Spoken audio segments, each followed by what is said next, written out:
Greetings, it's Will from StormTheCastle.com, and you are watching the Cardboard DaVinci YouTube channel. Thanks for tuning in.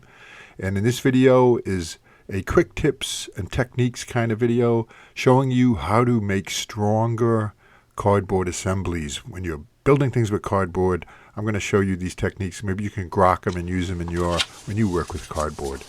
And the four techniques revolve mainly around peeling off a sheet of paper from each of the pieces that you're going to glue together, like this.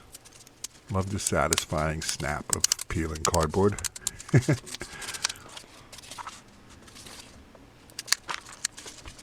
And then once that paper is removed, you glue the flutes together. But there's some things, there's one caution I have to give you, and then I'll show you the four different techniques. See, that's pretty much the basis of it, just like that. So what you've got is the same thickness cardboard almost, but much stronger.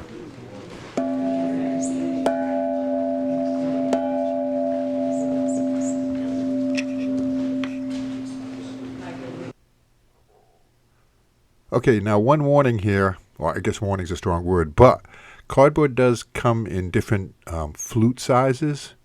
There are smaller flutes and larger flutes. So you have to watch out for that if you're trying to use these techniques. And I'm even going to show you how to do it with different flute sizes. But if you see the different flute sizes, they won't match up. You can't glue them. So use cardboard from the same box if possible. Otherwise, check to make sure the flutes are the same size. So here's the four types: horizontal gluing, vertical, wraparound gluing, and the differing flutes, like I said. So let's start with the horizontal gluing. Really quite simple. You peel paper, and I'm using some small strips here, but you can do larger pieces and different size and shape pieces, to get the strength out of it. And something I did not do here, which I highly recommend, is apply glue to both pieces, because that will prevent any warping. So your cardboard stays straight. But simple as that. This is simple flute gluing. We've peeled the paper, applied glue, and then match those flutes up and set it aside. It'll dry nice and strong. Now, technique number two is when the flutes go in the opposite direction, when they go like this. See how the other ones were horizontal? These are vertical. And the thing about vertical flute gluing is it's a little trickier to peel the cardboard. But same thing applies. You peeled that paper. You apply some glue to both pieces, glue it, and set it aside to let it dry. And it should dry nice and flat.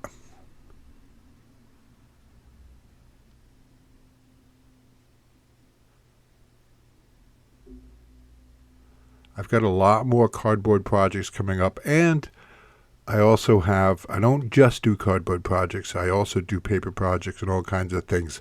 Creativity this channel is all about creativity, and not showing you what I can do, but showing you what you can do. So now, here's an even stronger technique called wraparound flute gluing. I should copyright these names.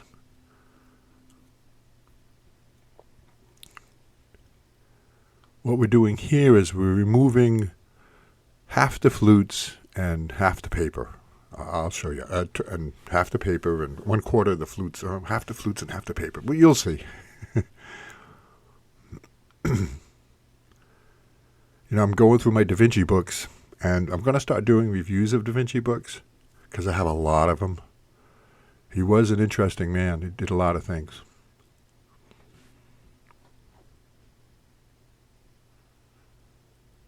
So now what I did there was I only cut through the top layer of paper and the flutes because I want to remove it but keep the paper. See that? See how those are? So now we can glue together those flutes.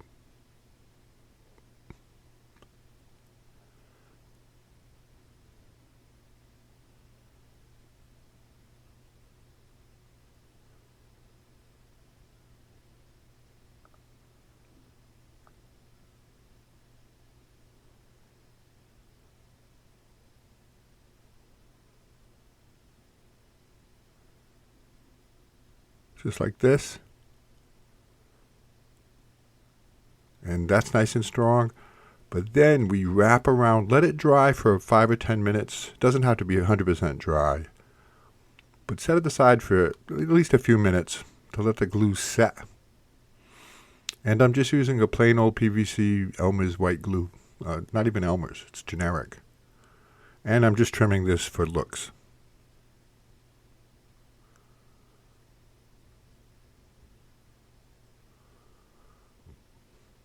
But so now I'm going to set it aside for a few minutes and we'll come back right back to it. Now we do the wraparound. And this makes an even stronger cardboard construction.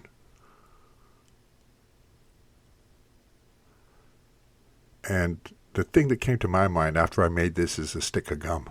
I should paint this up to make it look like a stick of gum.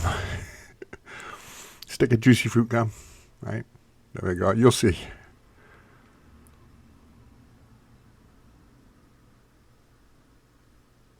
When you have thoughts like that in your mind, where things remind you of this or that, that's a wonderful thing. That's creativity in action.